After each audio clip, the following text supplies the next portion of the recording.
Hey guys, in this video, I am going to show you how you can download and install GIMP on your Windows 11 PC. GIMP is a free, open-source image editing software. It's often seen as an alternative to Photoshop, used for photo retouching, image composition, and graphic design. So, let's see how we can download GIMP on our computer. Open your favorite browser. In the search bar, type Download GIMP.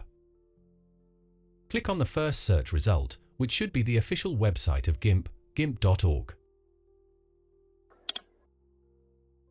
Once you're on the Downloads page, you'll see different options depending on your operating system. For me, the website automatically detects the operating system I'm using, which is Microsoft Windows.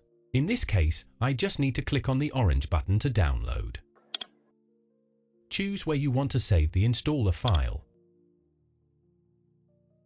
The downloading is now in process, so just wait until it completes.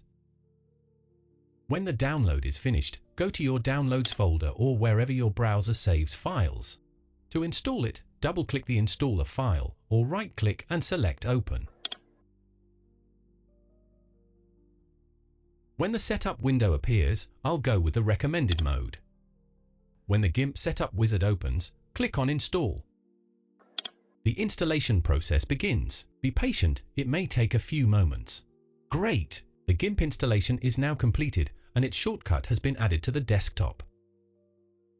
To launch the application, simply double-click or right-click and open on the GIMP desktop icon. And here we go, GIMP is now successfully installed on our computer. You can start using it right away on your Windows 11 operating system. So now you know exactly how to download and install GIMP software into your Windows 11 PC. Like, comment, and subscribe for more.